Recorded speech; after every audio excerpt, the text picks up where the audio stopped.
Bom, dando início ao trabalho final da disciplina Teoria e Cultura do Design, ministrada pelo professor Dr. Anderson Horta.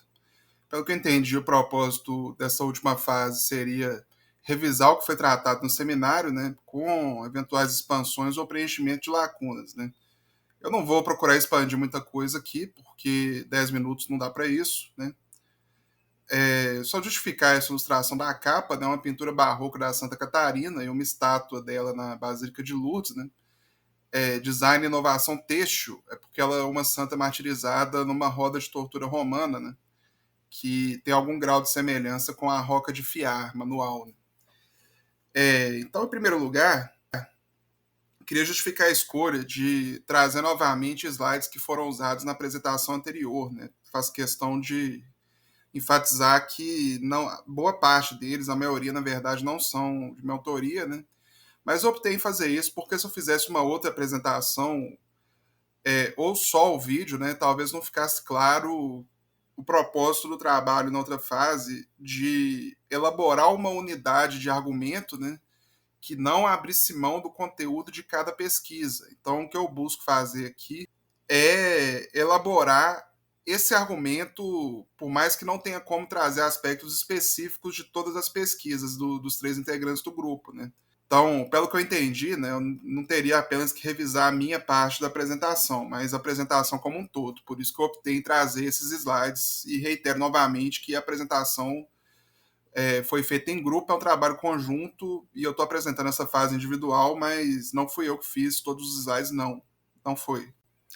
Então, quando nós pensamos em trabalhar a noção de design e inovação têxtil, é justamente no propósito de expandir a noção de materiais e pensamento do que uma prática estritamente projetual, né? Seja para atender uma demanda ou criar um produto, né? Senão seria design e inovação na indústria têxtil com abordagem estritamente historiográfica, né? O objetivo é enfatizar que a prática projetual de forma mais ampla ela precede o design e determina o design. Então, se a gente fala, beleza, mas eu vou tratar o design de forma específica e salta isso de forma imediata, a gente toma como pressuposto várias práticas que estão determinadas muitas vezes pela indústria ou por complexos militares industriais que são muito maiores do que o design enquanto nicho profissional, né? Daí sucedem propriedades teóricas severas, vamos colocar assim para falar de forma educada, né? Então, da mesma forma que é interessante considerar quais são os processos de produção presentes quando nós estamos projetando, né?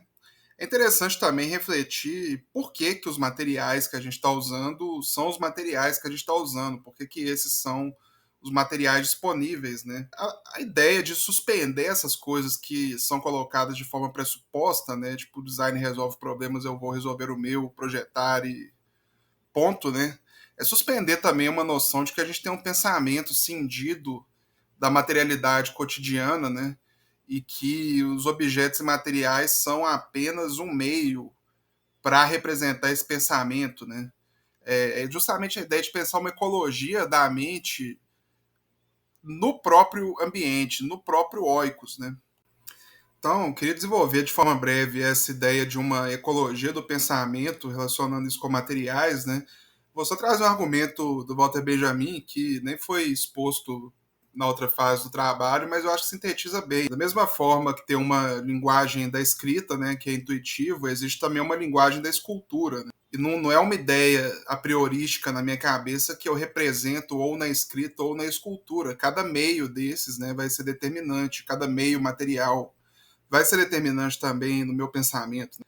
A palavra lâmpada não indica uma lâmpada, ela não manifesta a lâmpada propriamente dita, senão não vai ser necessário nenhuma palavra para expressar uma coisa fora ela mesma. Né? Enfim, antes de entrar em apenas algumas questões bastante problemáticas da obra do Vergante como um todo, né? Eu acho que talvez o que permita uma apropriação contraintuitiva do autor, né, numa direção bastante oposta desse viés corporativista que ele trata, é justamente a ideia do designer como intérprete, né? Isso permite até um diálogo, por exemplo, com uma figura extremamente antagônica dentro do próprio design, como, por exemplo, o Guy Bossiep. Né? Na minha visão, Um exemplo bastante interessante dessas possibilidades aí, nas consequências não verbais dentro das quais o design trabalha, né?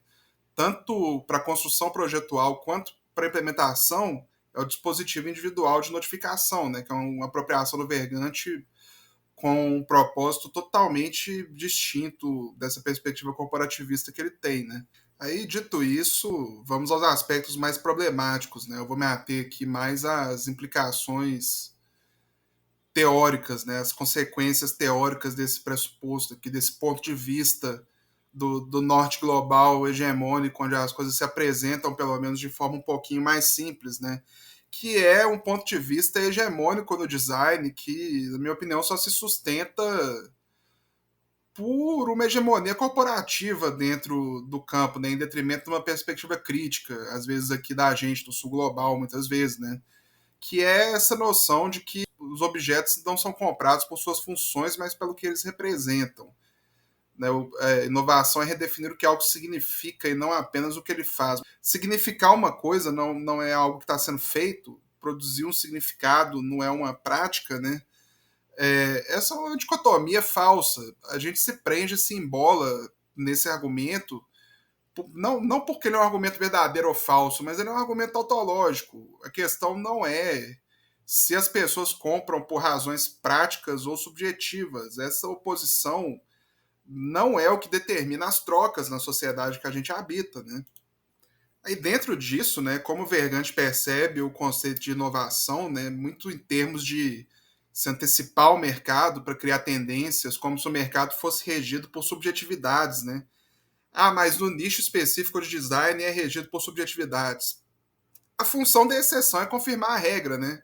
Dentro dessas subjetividades que você está tomando de forma imediatista, já tem várias práticas pressupostas ali, práticas industriais, práticas econômicas muito mais amplas, extensas, que partindo desse pressuposto, desprovido de uma perspectiva crítica, nós não temos perspectiva projetual para conjuntura a qual a gente habita aqui, especialmente no sul global, né? E, enfim, isso aí mostra como que ele é redundante também nessa coisa, né?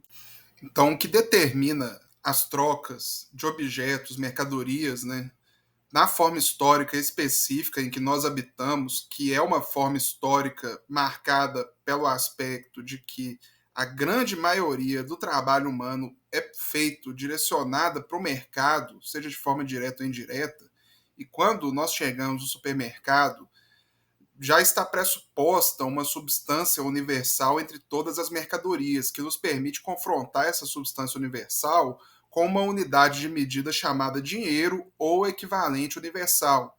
O que determina as trocas não é a dicotomia entre forma e função, a utilidade objetiva ou subjetiva.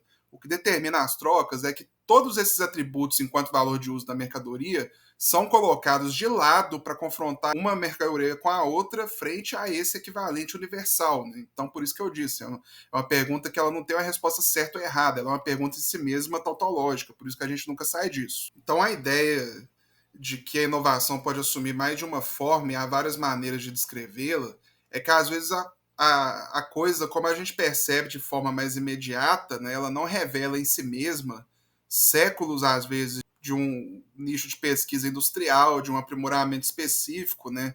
Aquilo já está encoberto e subsumido de uma forma que nós não percebemos mais. Então, a inovação consiste em novidade ou transformação. Do nada, nada devém. Isso não implica que seja possível observar uma substância comum entre as coisas que vai se desenvolvendo de forma linear. Não. As rupturas são muito mais determinantes e, em cada caso específico, tendem a ter mais aspectos que diferenciam uma coisa da outra do que atestam uma continuidade. Né? Por exemplo, dos relógios, né, eu optei em usar eles aqui ao invés do celular e da câmera, né, porque tem uma relação específica com o design nisso. Quando os primeiros dicionários começam a ter o verbete design, né, no século XVIII, conforme o Rafael Cardoso, você tem uma expansão grande, né, de objetos de consumo, que a gente entende como design. Né? E o objetivo disso não tem nada a ver com a indústria querer atender necessidades subjetivas. Se tivesse, não seria suficiente. Isso está relacionado com uma indústria de peças de precisão para a indústria náutica bélica inglesa, em resposta ao que Napoleão fez na França em terra, a Inglaterra sitiou o mar. Dentro desse desenvolvimento de peças de precisão, né, tem outra palavra do Cardoso que eu gosto, da relogiosidade. Essa relogiosidade pode ser implementada em vários outros nichos de consumo civil e por aí vai, né? Eu queria só pegar mais um exemplo de recursividade que é interessante para ilustrar essas coisas, né? A máquina de costura, que foi adaptada através da indústria bélica para a produção da máquina de escrever, a máquina de datilografia, né? Nessa mesma época ocorreu o uso de teares mecânicos, né? Teares voltados para automação na própria indústria têxtil, né? Que foram utilizados, por exemplo, com base na pianola, para criar um protocomputador, né? Tem um caso da máquina Enigma também que os nazistas desenvolveram, né?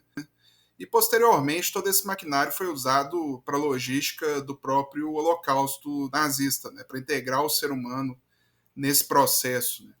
Então, a gente tem, por exemplo, o caso da máquina de costura sendo usada como um dispositivo de comunicação, uma mídia posteriormente, né? Novamente, essa mídia integra o próprio ser humano em seu processo de uma forma bastante reificada, fetichizada, né? Transformando a própria aniquilação num espetáculo, né? Na estetização da política, como disse Benjamin. Estourei um pouco tempo aqui, mas eu optei em trazer esse último exemplo de recursividade como uma forma de ilustrar melhor tudo que foi colocado.